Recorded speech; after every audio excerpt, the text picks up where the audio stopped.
নমস্কার বন্ধুরা, আমি নীলিমা কুকিং শো থেকে আজ বানাতে চলেছি এই যে চাল কুমড়োর ঘন্ট বানাবো চিংড়ি মাছ দিয়ে। চিংড়ি মাছটা ছাড়িয়ে রেডি করে নিয়েছি। এই চাল কুমড়োটাকে দিয়ে আমি ঘন্ট বানাবো। কিভাবে বানাচ্ছি আপনারা সঙ্গে থেকে দেখতে থাকুন।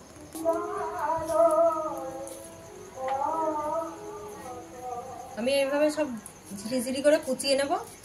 কেটে ছাড়িয়ে নিয়েছি ধুয়ে।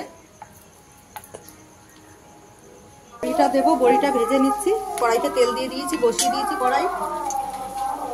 আর এই যে চাল কুমড়োটা আমি কেটে কুচিয়ে নিয়েছি। আর এই যে 5টা লঙ্কা কেটে রেখেছি, কাঁচা লঙ্কা। বড়িটাকে ভেজে নিয়ে আগে লাল লাল করে।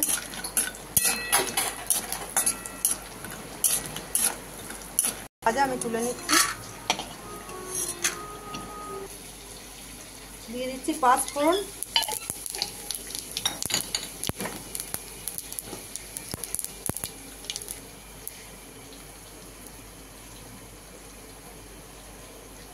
এবার একবারে চিংড়ি মাছটা দিয়ে দিলাম। এর মধ্যে ভাজা হয়ে গেলে এর মধ্যেই একবারে মশলা কষে দিয়ে চাল কুমড়োটা দিয়ে দেবো।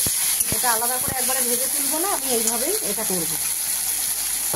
দিয়ে দিচ্ছি আদা বাটাটা 1 চামচ।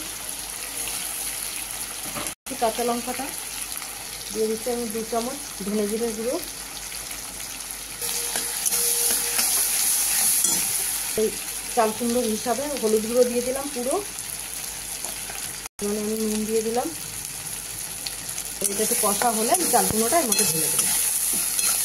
দিয়ে দিলাম আমি বড়ি ভাজাটা দিয়ে আমি এবার চাল কুমড়োটা দিয়ে দিলাম। কষানো হয়ে গেছে আমার।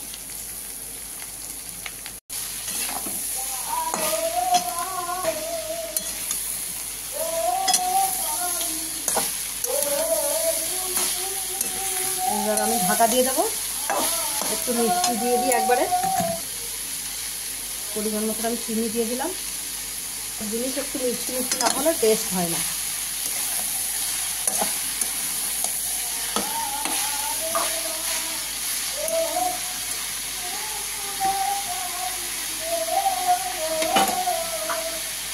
ঢাকা দিয়ে দিলাম।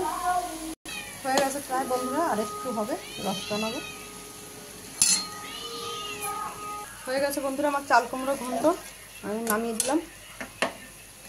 এখানে কি হলো তোর হাতে? দেখুন বন্ধুরা, আপনাদের ভালো লাগলে এরকম আপনারাও বানিয়ে বাড়িতে খেয়ে ট্রাই করে দেখতে পারেন। আর নীলিমা কুকিং শোটির এই ইউটিউবে আপনারা সাবস্ক্রাইব, লাইক, কমেন্ট, শেয়ার করবেন। আর ফেসবুকের বন্ধুরা আপনারাও লাইক, কমেন্ট, শেয়ার করবেন। আর নীলিমা কুকিং শো বলে পেজ খোলা আছে, সেখানে আপনারা লাইক, কমেন্ট, শেয়ার করে দেবেন। বন্ধুরা একটু কমেন্ট করে আমাকে জানাবেন, না হলে আমি জানবো কি করে আপনাদের ভালো লাগলো কি লাগলো না। একটু কমেন্ট করে আমাকে জানাবেন।